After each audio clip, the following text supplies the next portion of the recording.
Phone तो आपके पास होता ही है, लेकिन इस फोन से आपको सबसे ज्यादा गुस्सा कब आता है? अब मैं आपसे एक सवाल पूछता हूं, या फिर आप ये साझा कर सकते हैं अपना अनुभव।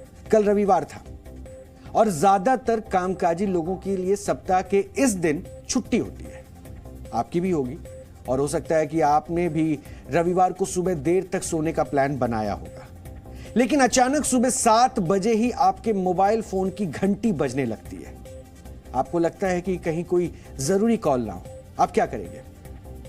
आप फोन उठाएंगे और आप नींद भरी आंखों के साथ बिस्तर छोड़कर फोन तक पहुंचते हैं। लेकिन जैसे ही आप फोन उठाते हैं, दूसरी तरफ से आपको एक नई बीमा पॉलिसी लेने या फिर अपना हेल्थ चेकअप करवाने की सलाह दी जाती है। और फोन करने वाला उस वक्त आपके सामने अगर होता तो शायद नींद खराब करने के अपराध में आप उसे अच्छी तरह सबक सिखा देते। लेकिन मजबूरी यह है कि आप गुस्से में फोन काटने और झुंझलाने के सिवा ऐसी कॉल्स का कुछ नहीं कर सकते हैं। होता होगा ये आपके साथ, आपने महसूस जरूर किया होगा। इस अनुभव को हो सकता है कि इस विश्लेषण की शुरुआत में अब तक आपने साझा भी करना शुरू कर दिया हो अपने परिवार वालों के साथ। हाँ, ऐसा हो रहा है। तो कई बार तो आप अपनी इंपॉर्टेंट मीटिंग या जरूरी कामों में भी व्यस्त होते होंगे, और उस बीच में लगातार कोई कॉल आता है और सबको छोड़कर आप फोन उठाते हैं, और दूसरी तरफ से कोई आपको बिना किसी शुल्क के क्रेडिट कार्ड देने का ऑफर कर रहा होता है। आज देश के ज्यादातर लोग स्पैम कॉल की समस्या से जूझ रहे हैं। लेकिन इससे भी बड़ी समस्या यह है कि ऐसी स्पैम कॉल्स का कोई निर्धारित वक्त नहीं होता है। यह आपको सुबह 7 बजे भी आ सकती है और रात के 9 बजे भी। कोई भी आपको कुछ खरीदने के लिए कॉल कर सकता है। यह सच्चाई है, और इसलिए बड़ी संख्या में लोग अब अननोन नंबर वाली कॉल उठाने से भी डरने लगे हैं। लेकिन बीते कुछ वर्षों से स्पैम कॉल्स का यह डर हर भारत के मोबाइल फोन की एक हकीकत बन गया है, एक सच्चाई बन गया है। और इसलिए आज अपने इस विश्लेषण में हम स्पैम कॉल्स के इसी डर का डीएनए टेस्ट करेंगे, क्योंकि यह सिर्फ हमारी, आपकी या कुछ चुनिंदा यूजर्स की समस्या नहीं है। आज लगभग हर भारतीय मोबाइल यूजर स्पैम कॉल्स की समस्या से सहमा हुआ है। और यह डर कितना बड़ा है, इसे आज हम आपको एक सर्वे के आंकड़ों के जरिए भी समझाने की कोशिश करेंगे। और यह डेटा बताता है कि आज हर भारतीय को दिन में औसतन 2 से 3 बार ऐसी अनचाही कॉल जरूर आती है। लोकल सर्कल्स के सर्वे के अनुसार यह सर्वे बताता है कि 96% मोबाइल ग्राहकों ने शिकायत की कि उन्हें दिन में कम से कम एक स्पैम कॉल जरूर आती है, जबकि सर्वे में शामिल 30% लोगों ने दिन में 1 से 2 बार ऐसी अनचाही कॉल्स आने की बात मानी है। वहीं 66% लोगों ने यह माना है कि उनके फोन में प्रतिदिन औसतन 3 या 3 से ज्यादा स्पैम कॉल्स जरूर आते हैं, जबकि 45% मोबाइल यूजर्स तो ऐसे निकले जिन्होंने हर दिन औसतन 3 से 5 स्पैम कॉल्स आने की शिकायत की। हैरानी की बात यह है कि 5% मोबाइल यूजर्स तो ऐसे भी हैं जिन्हें दिन भर में 10 से ज्यादा स्पैम कॉल्स आती हैं। उनमें से आप अपने आप को कहां रखते हैं वो आप अभी तय कर लीजिए। लेकिन इस चुनौती के आगे क्या? लोग ये भी मानते हैं कि अक्सर जब वो व्यस्त होते हैं तो उन्हें इसी तरह की स्पैम कॉल्स आती है, जिससे वो परेशान हो जाते हैं, और इस तरह की कॉल्स उन्हें चिड़चिड़ा बना रही है। कई बार तो लोग अनचाही कॉल से बचने की कोशिश में अपने जरूरी फोन कॉल्स भी मिस कर देते हैं, क्योंकि टेली मार्केटिंग करने वाली ये कंपनियां आमतौर पर ऐसे फोन नंबर्स का इस्तेमाल करती हैं जिन्हें देखकर किसी को भी गलतफहमी हो सकती है।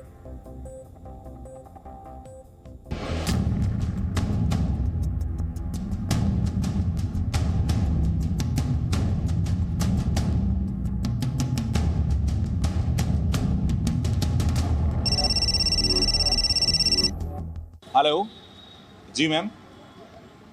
नहीं मैम, नहीं चाहिए क्रेडिट कार्ड मैम। नहीं नहीं नहीं मैम, शुक्रिया शुक्रिया आपका, बहुत बहुत शुक्रिया मैम। आपको मेरा नंबर कहाँ से मिला? अच्छा, होता है डेटा में, डेटा आपके पास। चलिए मैम, बहुत बहुत शुक्रिया, नहीं चाहिए। देखिए, इस तरीके के जो कॉल्स हैं इस वक्त लगातार हर भारतीय को दिन में 2 से 3 आते हैं। और ये कौन से कॉल्स हैं? ये वो कॉल्स हैं जो आप नहीं चाहते हैं कि आप तक आए। वो स्पैम कॉल्स, वो कमर्शियल कॉल्स जो आपका दिन में समय बर्बाद करते हैं, और आपको पता भी नहीं होता है जब वो फोन बज रहा होता है कि आखिर में वो फोन है किसका। आप उठाते हैं और आपको सुनने को मिलता है क्रेडिट कार्ड ले लीजिए, इंश्योरेंस ले लीजिए, आप लोन ले लीजिए।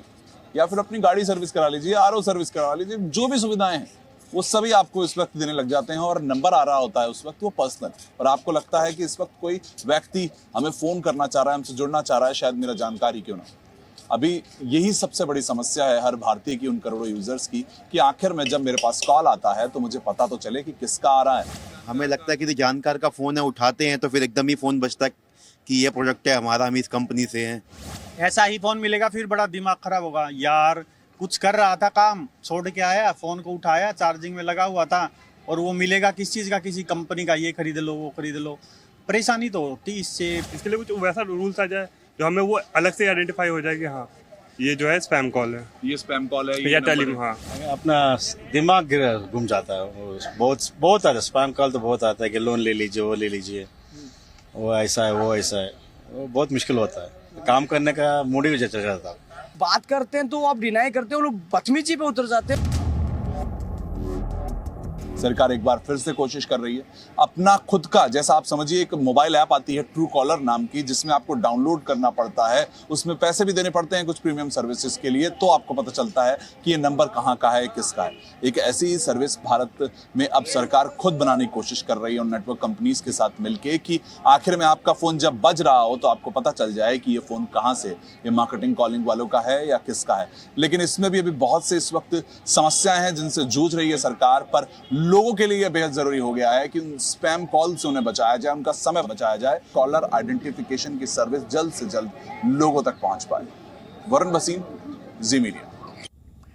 मुझे लगता है कि इस रिपोर्ट को देखते देखते अभी तक आपने भी तय कर लिया होगा कि आप किस श्रेणी में आते हैं। आपको दिन में एक बार ऐसे स्पैम कॉल्स आते हैं, 2 बार आते हैं, 3 बार आते हैं, 5 बार आते हैं, ये अभी तक आपने तय कर लिया होगा। क्योंकि भारत में 93.5% यानी कि ज्यादातर स्पैम कॉल्स सेल्स के लिए आती है, यानी कुछ ना कुछ बेचने के लिए आती है। इनमें 60% लोगों को वित्तीय सेवाओं जैसे कि क्रेडिट कार्ड, इंश्योरेंस पॉलिसी या फिर बैंक लोन के लिए कॉल्स आती है, जबकि 18% लोगों को रियल एस्टेट यानी कि फ्लैट या प्लॉट खरीदने के लिए अनचाही कॉल्स आती है। इसी तरह 10% लोगों को फ्रीलांस नौकरी या रोजगार से जुड़े कॉल्स आते हैं। 2% लोगों को हेल्थ केयर, पैथोलॉजी सेवाओं से संबंधित, और 2% लोगों को बेहतर मोबाइल सेवा और डेटा प्लान से जुड़े कॉल्स मिलते हैं। ये वर्ष 2007 के आंकड़े हैं जो अभी हमने आपको बताए, और ये आंकड़े बताते, माफ कीजिए 2017 के, यानी अभी से लगभग 5 साल से भी पुराना ये आंकड़ा है। और ये आंकड़े बताते हैं कि इस वर्ष सिर्फ अक्टूबर के महीने में ही 380 करोड़ स्पैम कॉल्स रिकॉर्ड हुई हैं। फिर से आपको बता रहा हूं, 380 करोड़। सोचिए, एक महीने में 380 करोड़ स्पैम कॉल्स। और आज ये आंकड़ा कहां तक पहुंच चुका होगा, इसकी सिर्फ आप कल्पना कर सकते हैं। और बात सिर्फ आपके फोन पर अनचाही कॉल्स या आपको जबरन डिस्टर्ब किए जाने भर की नहीं है, यह मामला इससे कहीं ज्यादा गंभीर है। क्योंकि इस दौरान कुल स्पैम कॉल्स की 1.4% कॉल्स ऐसी थी जिसका इस्तेमाल धोखाधड़ी यानी स्कैम्स के लिए भी किया गया। यानी इस दौरान 3 करोड़ से ज्यादा कॉल लोगों की गाढ़ी कमाई लूटने के लिए की गई थी। एक विश्लेषण हमने डीएनए में ही आपको दिखाया था और बताया था कि सिर्फ एक मिस्ड कॉल आया और किसी शख्स ने फोन उठाया और इतने देर में ही उसके अकाउंट से पैसे कट गए। यानी सोचिए, इस तरह के स्पैम कॉल से किस तरह से फ्रॉड हो रहा है। और इसी डर से आज फोन पर अनजान नंबर्स को उठाने से भी लोग डरने लगे। बहुत से ऐसे इलाज हैं जो टेलीकॉम कंपनीज को इस वक्त खोजने पड़ेंगे। उसमें कुछ ऐसे इलाज हैं जिसमें साफ तौर पर नजर आ रहा है ट्रू कॉलर जैसी सुविधा क्या सभी ऑपरेटर्स मिलकर सरकार की तरफ से नहीं मिल सकती। हमें इस चीज का इंतजार हो रहा है कि कभी भी फोन कॉल आए तो उससे पहले हमें पता चल जाए कि ये इस कंपनी का है, ये इस कमर्शियल का है, उसके कुछ ऐसे इनिशियल्स हो। इसके लिए सरकार ने हमेशा से गाइडलाइंस बनाई है, लेकिन उनका पालन हो रहा है नहीं हो रहा है। एक बार लिस्ट बना दी जाती है, एक बार नाम नंबर सेट हो जाता है, लेकिन उसके बाद जब कुछ महीनों बाद वापस से आता है तो वो लिस्ट तो हमेशा चेंज होती रहती है। पोर्टल्स होते हैं, पोर्टल्स कुछ समय के लिए खरीद जाते हैं एसएमएस के। एक बार तो उसमें समझ आ गया कि वो नंबर कमर्शियल है, लेकिन उसके बाद उसको वापस से रिन्यू करवाया जाता है कि नहीं करवाया जाता है, कोई नहीं पूछता है। तो अब वो जो रूल्स हैं उनको स्ट्रिक्ट करने का समय है, कुछ नए रूल्स लाने का समय है, और आम आदमी को उनका तो थोड़ा जीवन है ना, उसको आसान करने का समय है। फ़ोन पे कॉल आई है, सर आपके पेटीएम फ़ोन पे यूज़ करते हैं? मैंने कहा हाँ करता हूँ मैं। सर आपका ये कूपन आ रखा है, उसको आप ले लीजिए। मैंने ठीक है, मैंने कूपन देखा तो 500 रुपये का कूपन था, तो मेरे फ्रेंड ने बोला भाई इस अकाउंट में जितने पैसे उसको हटा ले पहले। मैंने उस अकाउंट को खाली करके उस कूपन को जैसे ही अपडेट किया तो उसका कॉल आया, सर आपके अकाउंट में पैसे नहीं है कुछ भी। मैं कहा सर पैसे तो मैंने निकाल दिए, पैसे का आपका क्या लेना है, पैसे तो मेरे पास आएंगे। उसने वो कूपन भी हटा दिया और फ़ोन भी काट दिया। तो ये स्कैम कॉल ही है ना। भी आ जाते हैं। It's not just marketing call, it can be a scam call also. और आज की टेक्निकल दुनिया में कई तरह के इनोवेटिव आइडियाज़ हैं लोगों को स्कैम करने के लिए भी, और आपको वो कहीं हद तक आपको वो लेजिटिमेट भी लगेगा, and you can eventually fall for it and you and up losing your assets. कि नहीं कि अगर किसी अर्जेंट मीटिंग में हो और फ़ोन आ जाए कि नहीं कि आपका ऐसा ऐसा कुछ तो हुआ है तो अकाउंट नंबर दीजिए, या फिर समझ में नहीं आता कि ऐसे हालात में पूछते हैं ना वो लोग कि हमको समझ में नहीं आता कि क्या करना है वो टाइम पे। कोई फाइनेंशियल लॉस हो जाए ये तो बहुत बड़ा हिट हो जाता है। तो इस चीज़ का उपाय मैंने इस तरीके से निकाला, मैंने हर एक जो भी अननोन नंबर से आए मैंने उसको ब्लॉकेज लगा के रखा है, मतलब वो एक एप्लीकेशन डाउनलोड एंड ऑल सब करके। हमारा डाटा, हमारे नंबर इन लोगों के पास पहुंचता कैसे है ये तो हमें मालूम नहीं, इसकी जांच तो होनी चाहिए। People have lost money also like that. So I think government and all the operators, operators, कुछ करना पड़ेगा। My wife, she has lost more than 7,000 rupees last month. Some unwanted detection. We asked for the bank, but bank is not giving a good, correct details. दिन में कम से कम 7 से 8 call आ जाते हैं, और पहले तो वो कुछ तो 11+11 के नंबर से आते थे तो हमें पता चल जाता था कि वो स्पैम कॉल है या फिर, लेकिन अभी नॉर्मल मोबाइल नंबर से भी आ जाता है। कहीं ना कहीं अब सरकार को समन्वय और सामंजस्य के साथ काम करना पड़ेगा टेलीकॉम कंपनीज के साथ। टेलीकॉम कंपनीज को भी समझना होगा कि कहीं ना कहीं फोर वार्निंग आपको उपभोक्ताओं को देनी होगी। आप स्पैम कॉल्स कर रहे हैं, नो प्रॉब्लम, भारत में कानून नहीं है इसलिए कर रहे हैं, हम समझते हैं, लेकिन कहीं ना कहीं अगर आप अपने उपभोक्ताओं को एक एडवांस वार्निंग ही क्यों ना दें जब घंटी बजे कि साहब ये स्पैम कॉल है, तो ऑटोमेटिकली फिर दायित्व उपभोक्ता के ऊपर हो जाएगा कि क्या उसको उठाना चाहेगा या नहीं उठाना चाहेगा। और साथ ही साथ अगर आप उपभोक्ताओं के संरक्षण को ज़्यादा स्ट्रेंथन करके चलेंगे तो उपभोक्ता लॉन्ग टर्म आपके साथ सही चलेंगे। लेकिन अगर उपभोक्ता इन स्पैम कॉल से बहुत ज़्यादा परेशान हो गए तो कहीं ना कहीं उनके जो गुस्सा है उसके गुस्से का असर आपकी एग्जिस्टिंग बिजनेस पर पड़ सकता है। आपने लोगों के डर को जान लिया। अब आपके मन में भी यह सवाल होगा कि भाई अगर इतनी सारी चुनौतियां हैं तो सरकार क्या कर रही है और क्या इसे रोकने की कोई कोशिश की गई या नहीं की गई, तो यह भी अब आपको जानना चाहिए, क्योंकि ऐसा नहीं है कि इन अनचाहे कॉल्स को रोकने के लिए प्रयास नहीं किए गए।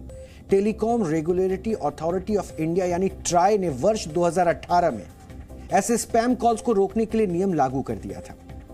इसके लिए ग्राहकों को डीएनडी यानी कि डू नॉट डिस्टर्ब की सुविधा दी गई थी, जिसे आप अपने टेलीकॉम ऑपरेटर के जरिए एक्टिव करवाकर इस तरह की अनचाही कॉल से बच सकते थे। यानी डू नॉट डिस्टर्ब चालू है और फिर भी ना तो स्पैम कॉल से पीछा छूट रहा है और ना ही पॉलिसी से लेकर क्रेडिट कार्ड देने वालों से पीछा आप अपने आप को छुड़वा पाए। दरअसल डीएनडी के तहत सरकार ने कई नंबर बैन कर रखे हैं और उनसे कॉल्स नहीं आते। यानी ऐसा भी नहीं है कि डीएनडी काम नहीं करता है, लेकिन कंपनियां तू डाल में पात वाली चाल अपना रही है और उन्होंने ग्राहकों को आधिकारिक नंबर से कॉल करना ही बंद कर दिया है।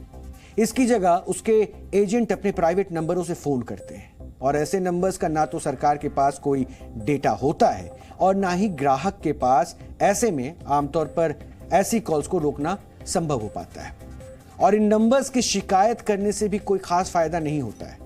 और इसलिए भारतीय मोबाइल यूजर्स को टेलीकॉम ऑपरेटर की डीएनडी लिस्ट में रजिस्टर होने के बावजूद लगातार इस तरह के स्पैम कॉल्स आते रहते हैं। इस पर भी एक शोध हुआ और इस सर्वे में शामिल 92% लोगों का कहना था कि वो डीएनडी लिस्ट में हैं, लेकिन फिर भी उन्हें ऐसे कॉल्स आती रहती हैं, जबकि सिर्फ 4% लोग ऐसे थे जिन्होंने ये कहा कि उन्हें डीएनडी में रजिस्टर करने के बाद अनचाही कॉल्स नहीं आई हैं, जबकि 4% लोगों ने इस पर कुछ भी नहीं कहने का विकल्प चुना। स्पैम कॉल्स आज सिर्फ भारत की ही नहीं बल्कि एक ग्लोबल समस्या भी बन चुकी है और आपको यह भी जानना चाहिए, क्योंकि वर्ष 2021 के डेटा के अनुसार अमेरिका में भी 50 अरब से ज्यादा स्पैम कॉल्स दर्ज किए गए हैं। यही नहीं, ब्राजील, पेरू, चिली और ब्रिटेन जैसे देश भी इस समस्या से बेहाल हैं, लेकिन उनके पास भी इससे बचने का कोई उपाय नहीं है। हालांकि भारत में स्थितियां और खराब हैं और हमारे देश में डेटा प्रोटेक्शन कानून का ना होना इसकी सबसे बड़ी वजह है। क्योंकि आज अगर कंपनियों के पास आपका नंबर और आपकी दूसरी डिटेल्स मौजूद है तो उसकी वजह यही है कि आपका डेटा लगातार शेयर किया जा रहा है और बेचा जा रहा है। हमने आपको डीएनए में ही बताया था, डेटा ग्रे मार्केट में बिक रहे हैं, यानी आपके डेटा चुराए जा रहे हैं और इसे कंपनियों को बेचा जा रहा है। दुनिया भर की कई ऐसी वेबसाइट्स और एप्स पहले तो इस्तेमाल के वक्त आपके फोन नंबर से लेकर आपकी ईमेल आईडी ले लेती है और बाद में आगे इसे बेच देती है। फिर इसे खरीदे हुए डेटा से कंपनियां और उसके प्रतिनिधि आपको कॉल करके तंग करना शुरू कर देते हैं। आज आपका डेटा खुलेआम खरीदा और बेचा जा रहा है और इसमें सिर्फ आपके फोन नंबर या ईमेल आईडी भर की बात नहीं है। इस डेटा में आपकी पसंद नापसंद से लेकर आपके खान पान की आदतें, आपकी शॉपिंग की आदतें और आपके पसंदीदा ब्रांड्स तक की जानकारियां दर्ज है और इसी डेटा के अनुसार कंपनियां आपको अपने प्रोडक्ट बेचने के लिए कॉल करती हैं। भारत के पास ना तो कोई डेटा प्रोटेक्शन कानून है, ना कोई प्राइवेसी कानून है और ना ही कोई साइबर सुरक्षा कानून है। यही कारणवश है कि अधिकांश की जो स्पैम कॉल्स आती हैं कहीं ना कहीं स्कैम कॉल्स में बदल जाती हैं। और लाजमी सी बात है, भारतवर्ष में लोगों को टारगेट करना इन स्कैम कॉल्स के द्वारा बहुत आसान चीज़ हो गई है। पिछले साल 2022 में पूरी दुनिया भर में $6 ट्रिलियन का नुकसान हुआ था इस तरह की स्कैम कॉल्स और साइबर सुरक्षा की ब्रीच की वजह से। मुझे लगता है कहीं ना कहीं नया कानून लाया जाए, साइबर सुरक्षा के ताल्लुक से ही लेके आया जाए और वहाँ पर दिशा निर्देश दिए जाएं कि स्पैम कॉल्स का कहीं ना कहीं आप रेगुलेशन करेंगे और वो इंश्योर करेंगे कि स्पैम कॉल्स कहीं ना कहीं साइबर सुरक्षा का हनन ना करें, लोगों के जो निजता का अधिकार है, डेटा प्रोटेक्शन का अधिकार है, उसका हनन ना करें और जो भी कानून आप लेकर आएँ उसे आप इफेक्टिवली इन्फोर्स करें। आज की तारीख में आपके पास IT एक्ट है और कुछ रूल्स एंड रेगुलेशंस हैं, उसको भी इफेक्टिवली इन्फोर्स करने की बहुत ज़्यादा आवश्यकता है। हालांकि इन स्पैम कॉल से बचना या इन्हें नजरअंदाज कर पाना फिलहाल तो मुश्किल नजर आ रहा है और ये सच है और इसलिए अब ट्राई को कुछ कड़े कदम उठाने की जरूरत है, ये भी सच है। और इस तरह के स्पैम कॉल्स को रोकने के लिए तकनीक के इस्तेमाल के साथ साथ टेलीकॉम ऑपरेटरों पर भी सख्ती करने की आवश्यकता है ताकि ये जो स्पैम कॉल्स के रूप में हमारी जिंदगी में आने वाले अनचाहे मेहमान हैं उनको रोका जा सके। इसको लेकर ट्राई एक डिजिटल कंसेंट अथॉरिटाइजेशन यानी कि DCA नाम के एक प्लेटफॉर्म को लॉन्च करने की तैयारी में है। इसकी मदद से ग्राहकों को आने वाली स्पैम कॉल्स और दूसरे मैसेजों को रोकने में मदद मिल सकेगी। और जो शुरुआती जानकारी मिली है जिसके लिए फिर आज हमने पूरी रिपोर्ट तैयार की, क्योंकि ट्राई अब पहल करना चाह रही है कि किसी तरह से इन स्पैम कॉल्स को रोका जा सके। और इसके मुताबिक जो जानकारी मिली शुरुआती, ये प्लेटफॉर्म आने वाले 2 से 3 महीनों के अंदर लॉन्च किया जा सकता है और स्पैम कॉल्स पर लगाम मुमकिन है कि तब लगाई जा सके। Zee News।